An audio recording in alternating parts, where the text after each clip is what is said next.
내가 오늘 명하는 모든 명령을 너희는 지켜 행하라. 그리하면 너희가 살고 번성하고 여호와께서 너희의 조상들에게 맹세하신 땅에 들어가서 그것을 차지하리라. 내 하나님 여호와께서 이 40년 동안에 내게 광야길을 걷게 하신 것을 기억하라. 이는 너를 낮추며 너를 시험하사 내 마음이 어떠한지 그 명령을 지키는지 지키지 않는지 알려 하심이라. 너를 낮추시며 너를 줄이게 하시며 또 너도 알지 못하며 내 조상들도 알지 못하던 만나를 내게 먹이신 것은 사람이 떡으로만 사는 것이 아니요 여호와 입에서 나오는 모든 말씀으로 사는 줄을 내가 알게 하려 하심이니라. 이 40년 동안에 내 의복이 헤어지지 아니하였고 내 발이 부르트지 아니하였느니라. 너는 사람이 그 아들을 징계함 같이 내 하나님 여호와께서 너를 징계하시는 줄 마음에 생각하고 내 하나님 여호와의 명령을 지켜 그의 길을 따라가며 그를 경외할지니라. 아멘. 깊어져가는 가을이 참 아름답습니다. 신문에 나온 사진 한 컷이 너무 아름다워서 준비해 봤습니다. 아이들과 잠시 가을 맞이하여서 가까운 공원에 산책을 다녀온 적이 있습니다. 가던 중에 둘째 아이가 저에게 물었습니다. 아빠, 나무의 나이테는 왜 만들어지는 거야? 옛날 배웠던 기억 생각이 나서 설명을 해 주었어요. 여름과 겨울에는 나무가 자라는 속도가 달라져서 나이테가 생긴단다. 그런데 열대 지역에 가면 이 나이테가 매우 옅거나 아니면 아예 없는 경우도 있어. 다음 사진 보면 이렇습니다. 나무에 나이테가 있는 것으로 그 나무로 가구를 만들 때 그 무늬 때문에 훨씬 값지고 아름다운 가구를 만들 수가 있습니다. 설교를 준비하는데 이 생각이 나더라고요. 우리 인생도 이와 비슷하지 않은가 하는 마음이 듭니다. 때론 인생에서 추운 겨울, 고난 같은 시간을 만납니다. 그렇지만 이 고난은 때로 우리 인생 속에서 아름다운 나이테를 형성하기도 하지요. 10년 전에 한국의 지성이라고 불리던 문화부 장관이었던 이어령 씨가 세례를 받았습니다. 그는 세상의 논리로 무장하고 기독교에 있어서는 매우 단호한 비판의 글들을 쓰던 사람이었어요. 그는 누구에게도 무릎 꿇어본 적이 없는 그런 사람입니다. 그런데 그가 예수님을 영접하고 예수 앞에 엎드렸어요. 그가 그렇게 되기까지 많은 사연들이 있습니다. 그에게는 자랑이었던 딸 이민아 씨가 있었습니다. 공부를 얼마나 잘했던지요. 미국에 건너가서 박사학위를 취득하고 검사가 되고 국제 변호사가 되었어요. 그런데 그 자랑이었던 딸 앞에 뜻밖의 고난이 찾아왔습니다. 서서히 시력을 잃어가게 되었어요. 게다가 그의 아들은 자폐증으로 고생하게 됩니다. 뜻밖의 만난 고난을 아버지가 지켜보면서 딸을 믿는 하나님이 정말 계신가 하는 의문이 들기 시작했어요. 하나님이 계시다면 당신을 믿는 나의 딸에게 왜 이와 같은 고난을 주시는가 하면서 더듬더듬 시력이 안 보여서 설거지를 하는 딸의 뒷모습을 보면서 너무 가슴 아파서 하나님과 기도라는 대화를 하기 시작했어요. 하나님이 어떤 분인지 알지 못하지만 딸이 믿는 신의 이름을 불러가면서 왜 이런 고난과 어려움을 내 딸에게 주십니까? 당신이 정말 살아계시다면 내 딸을 좀 돌아봐 주세요 하고는 신과의 대화가 시작되었어요. 그 시간이 길어지면서 그는 하나님과의 관계가 점차 가까워지기 시작했고 하나님의 은혜로 딸은 또 치유를 받게 되고 자폐증으로 고생하던 손자는 자폐증이 깨끗하게 되었어요. 그런 과정을 통해서 하나님과 교제하던 이어령 씨는 세례를 받고 그리고 세례를 받고 난 이후에 이런 인터뷰 고백을 하게 됩니다. 절망해 보지 않은 사람은 절대로 영성을 가질 수 없습니다.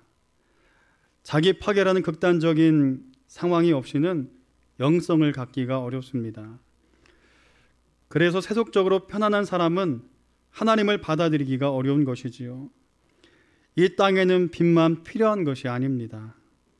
어둠도 필요합니다. 하나님은 빛과 어둠이 합쳐진 궁창에서 만물을 창조하셨습니다.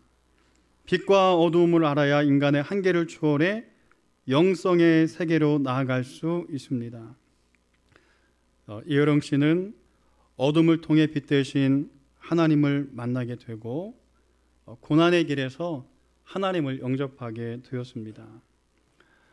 사랑하는 성도 여러분, 한 주를 살아오면서 어떤 삶의 고난과 무게가 있습니까?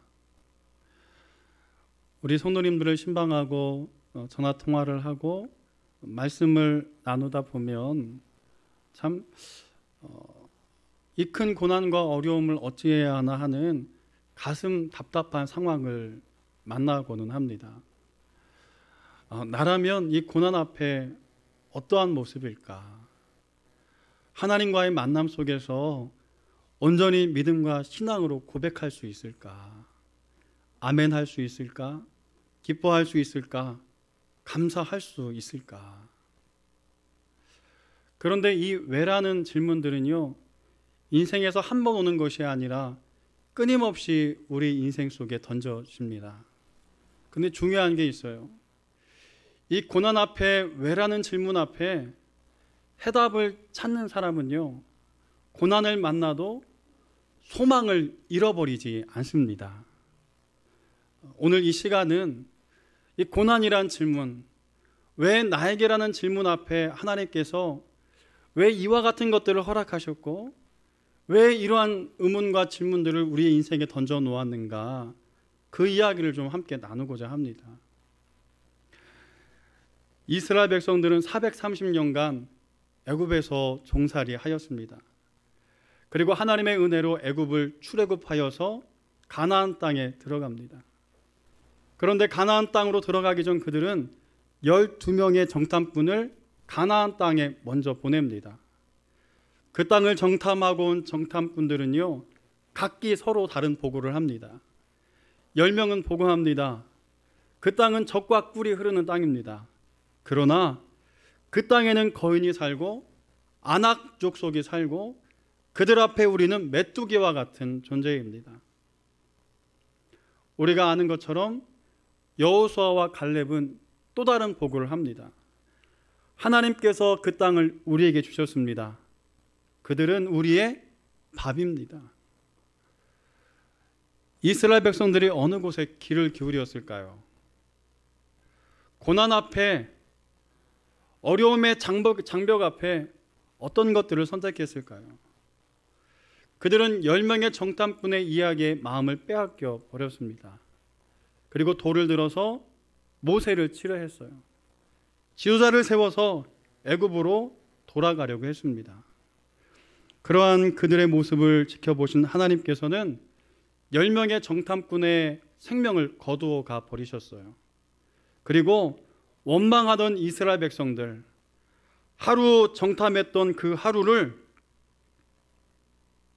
40일을 하루 1년으로 계산해서 40년 동안 광야를 걷게 하셨습니다. 불순종의 대가는 고난이었어요. 그러나 단지 이 고난뿐만이 아닙니다.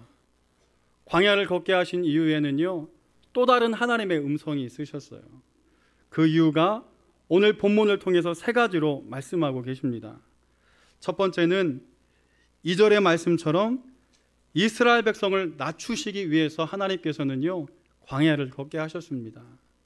자, 2절의 말씀을 우리 같이 한번 읽어볼 텐데, 본문으로 돌아가서 신명기 8장 2절입니다. 같이 읽습니다. 내 하나님 여호와께서 이 40년 동안에 내게 광야의 길을 걷게 하신 것을 기억하라. 이는 너를 낮추시며 너를 시험하사 내 마음이 어떠한지 그 명령을 지키는지 지키지 않는지 알려 하심이라. 아멘. 고난을 받게 하신 첫 번째 이유를 2절에서 말씀하십니다. 그 첫 번째가 무엇이냐면 이 백성을 뭐 하기 위해서요? 낮추시기 위해서 이와 같은 고난의 길을 허락하셨다고 말씀합니다. 고난이 없으면 좋겠지요. 그러나 인생에서 만나는 이 고난은 우리를 하나님 앞에서 겸손하게 합니다. 신명기 8장 12절에서 14절의 말씀을 보면 이와 같이 기록되어져 있습니다. 내가 먹어서 배부르고 아름다운 집을 짓고 거주하며 또 내 소와 양이 번성하며 내 은금이 증식되며 내 소유가 다 풍성하게 될 때 내 마음이 교만하여 내 하나님 여호와를 잊어버릴까 염려하노라. 여러분, 이 9절의 말씀처럼 우리는 기회가 되면, 이름만 높아지면, 사람들 앞에 서기만 하면 우쭐할 때가 참 많습니다. 처음 마음 끝까지 하나님 앞에 겸손하기가 참 어려운 것 같아요. 대표적인 인물이 사울입니다. 여러분, 사울은요, 이스라엘 첫 번째 임금으로서 매우 하나님 앞에 겸손했던 사람이에요. 그는 겸손을 넘어서 한편 겁도 많았던 인물입니다.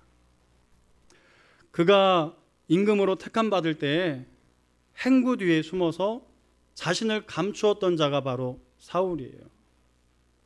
그 사울이 왕으로 부름받은 순간, 이스라엘 첫 번째 임금이 된 순간 전혀 그는 다른 모습으로 백성을 통치하고 하나님 앞에서 예배합니다. 자신을 위해서 번제단을 쌓고 기념비를 세웁니다. 선지자를 대신하여서 대신 제단을 쌓고 예배하기 시작했습니다. 하나님의 뜻이 어디 있는지 알면서도 자신의 유익을 따라서 그의 인생을 살아갑니다. 교만하고 높아진 사울, 그를 하나님께서는 끌어내리셨고 그의 인생에 아무것도 남지 않았어요. 그런데 반대의 경우도 있습니다. 두 번째 임금 다윗이 그와 같은 경우지요. 다윗은 보잘것없는 청년이었습니다. 아버지조차도 그의 나약함과 연약함 앞에 선지자가 왔음에도 불구하고 그를 부르지 않았을 정도로 그저 보잘것없는 다윗이었죠. 그러나 그가 믿음을 갖고 골리앗과 다투었고 끝내 믿음으로 골리앗을 물리쳤습니다. 한순간 다윗은 마치 사울처럼 이스라엘의 영웅이 되었어요. 사울 왕의 사위가 되었고 사람들이 그를 향하여서 사울은 천천히지만 다윗은 만만이라고 칭송하였어요. 그런데 그것도 한순간 사울의 마음이 질투가 가득 찼고 그로 인하여서 다윗은 쫓기는 신세가 되었습니다. 모든 것을 잃어버렸어요. 남은 것이 아무것도 없었습니다. 마치 처음처럼 그는요, 광야로 돌아갔습니다. 차라리 처음부터 없었다면, 처음부터 아무것도 누리지 않았다면 광야로 돌아가는 건 어찌 보면 쉬운 일일 수 있어요. 그러나 왕궁에서 이미 모든 것들을 누린 다윗, 그 다윗이 광야로 가서 모든 것을 내려놓는다는 것은 참으로 어려운 일입니다. 그럼에도 불구하고 다윗은 하나님께서 자신을 겸손하게 하신다는 믿음으로 낙심하지 않고 실망치 않고 여전히 하나님을 붙들며 신실한 믿음의 사람으로 살아갑니다. 하나님께서는 그 모습을 기억하시고 축복하셔서 그를 이스라엘의 통일왕국의 임금으로 세우시고 이스라엘 역사 속에 가장 위대한 왕으로 세워주신 줄로 믿습니다. 사랑하는 성도 여러분, 우리 삶에 때론 고난이 닥치지요. 광야가 닥칠 때가 있습니다.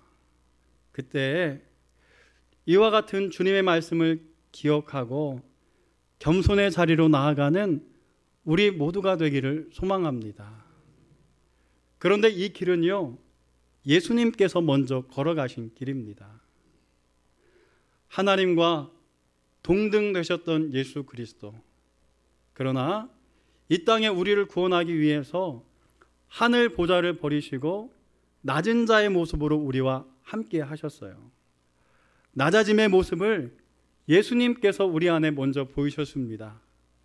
그러니 오늘도 광야 길 속에서도 낮아짐의 은혜가 있기를, 그 은혜를 기억하면서 이 광야 학교 속에서 우리 모두 함께 승리하시기를 간절히 소망합니다.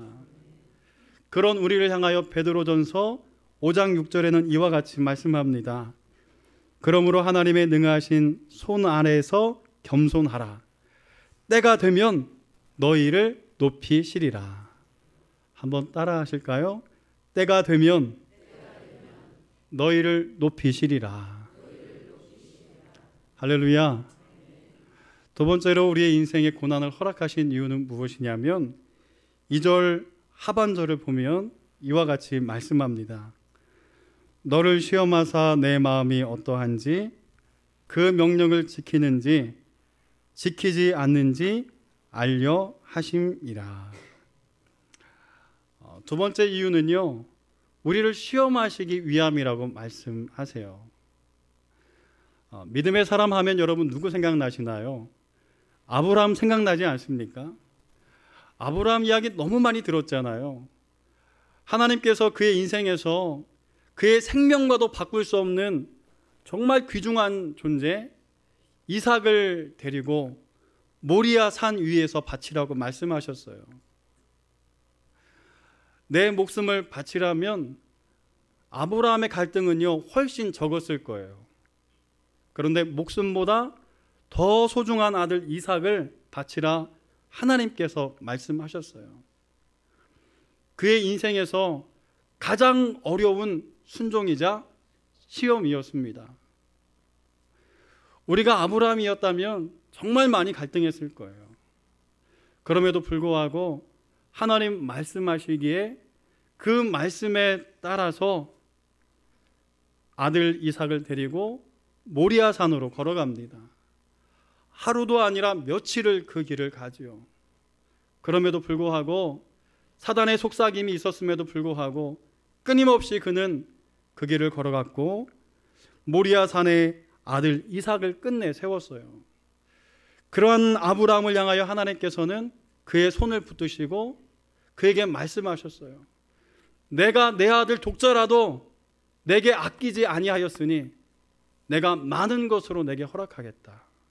그와 같이 말씀하셨고 여호와 일의 은혜를 허락하셨고 아들 이삭을 대신하여서 순양을 예비하셨습니다. 사랑하는 성도 여러분, 인생의 고난의 순간을 만나면서 우리가 하나님 앞에 시험 받을 때가 있어요. 테스트 당할 때가 있습니다. 내려놓기를 원할 때가 있어요. 순종하기를 원할 때가 있어요. 믿음을 요구하실 때가 있어요. 그때마다 오늘 그 시험 속에서 흔들리지 아니하고 아멘하고 믿음으로 걸어갈 수 있는 우리 모두가 되기를 주의 이름으로 간절히 축원합니다. 3절 말씀에 보면 너를 낮추시며 너를 줄이게 하시며 또 너도 알지 못하며 내 조상들도 알지 못하던 만나를 내게 먹이신 것은 사람이 떡으로만 사는 것이 아니요 여호와 입에서 나오는 모든 말씀으로 사는 줄을 내가 알게 하려 하심이라. 여러분, 하나님께서 만나를 주시지 않았습니까? 이스라엘 백성들이 광야를 지날 때에요, 먹을 것이 없는 중에 그들을 배부르게 했던 것이 바로 만나예요. 그런데 이 만나의 특별함이 있습니다. 그게 뭐냐면 만나를 거두어 그날 하루 먹고 다음 날에는 먹을 수 없는 거예요. 안식일을 제외하고는 만나는 하루밖에 먹을 수 없는 음식이에요. 그런데 하나님께서 왜 하필이면 하루밖에 먹을 수 없는 만나를 주셨을까요? 이왕 주시는 거 한 번 거두면 10년이고 100년이고 넉넉하게 먹을 수 있는 것 주시면 좋지 않겠습니까? 그런데 하루만 지나면 벌레가 나는 만나를 왜 주셨을까요? 이유가 있습니다. 3절 말씀 하반절에 보면 사람이 떡으로만 사는 것이 아니요 여호와 입에서 나오는 모든 말씀으로 사는 줄을 내가 알게 하려 하심이니라. 여러분, 하나님의 뜻하심은요 실수가 없으십니다. 실수가 없으신 하나님, 그 하나님께서 오늘도 우리의 삶을 인도하세요. 그리고 오늘 잠시 우리를 테스트하긴 하시지만 결국은 그 시험을 통하여 복 주시기를 원하시는 분이 바로 주님이신 줄로 믿습니다. 마지막 세 번째로요, 고난과 광야를 걷게 하신 이유는 바로 무엇이냐면 우리 같이 한번 16절의 말씀을 읽어보겠습니다. 16절의 말씀, 내 조상들도 알지 못하던 만나를 광야에서 내게 먹이셨나니 이는 다 너를 낮추시며 너희를 시험하사 마침내 내게 복을 주려 하심이었느니라. 아멘. 말씀 중에 굉장히 중요한 구절이 있는데요, 함께 좀 따라해 보도록 하겠습니다. 내게 복을 주려 하심이었느니라. 아멘. 낮추시고 시험하신 이유에 대하여서 말씀을 정리하면서 성경은 이와 같이 이야기합니다. 내게 복을 주려 하심이니라. 네. 욥기 23장 10절에 보면 그러나 내가 가는 길을 그가 아시나니 그가 나를 단련하신 후에는 내가 순금같이 되어 나오리라 라고 말씀하고 있습니다. 고난과 어려움이 있고 그것을 통하여 단련된 이후에 우리가 정금처럼 순금처럼 하나님께서는 나오기 원하시고 그와 같이 나오는 백성에게 주님은 복 주시기를 원하십니다. 무릎 꿇고 있는 나무라는 이야기를 우리가 여러 번 나누었어요. 로키 산맥 해발 3000m에는 수목 한계선이 있습니다. 이 지대의 나무들은 매서운 바람으로 인해 곱게 자라지 못하고 무릎 꿇고 있는 모습을 한 채 자랍니다. 이 나무들은 열악한 조건이지만 생존을 위해 무서운 인내심을 발휘하게 됩니다. 그런데 세계적인 가장 공명 있는 명품 바이올린은 바로 이 무릎 꿇은 나무를 통해서 만들어진다고 그래요. 여러분, 사람도 마찬가지입니다. 우리의 인생도 마찬가지입니다. 하나님께서 고난을 우리 가운데 허락하신 이유는요, 우리를 시험하거나 넘어지게 하는 일이 아니라 그 고난과 어려움을 이겨내고 복 주시고자 하시는 하나님의 놀라우신 계획하심과 인도하심이 우리 인생에 있습니다. 그래서 혹시라도 고난과 어려움의 길을 그 시간을 보내고 있는 우리 성도들이 계시다면 장차 나에게 복 주시는 하나님, 나를 축복하시기를 원하시는 하나님, 그 하나님의 마음을 이해하고 간직하는 이 시간 되시기를 주의 이름으로 축원합니다. 아이를 키우다 보면 때로는 주님의 마음을, 부모님의 마음을, 그리고 주님의 마음을 더불어 이해하게 됩니다. 저는 아침 9시가만 되면 늘 텔레비전에서 하던 은하철도 999를 보려고 학교에 가지 않고 주일이면 방에 앉아서 아버지가 저의 이름을 부를 때까지 끝까지 버티면서 그 만화 영화를 보았던 적이 있습니다. 이름을 부르다 못해서 말을 듣지 않는 저에게 부모님은 회초리를 들고는 하셨지요. 그런데 자녀를 낳고 살아가다 보니까요, 그 부모님의 마음이 이해가 됩니다.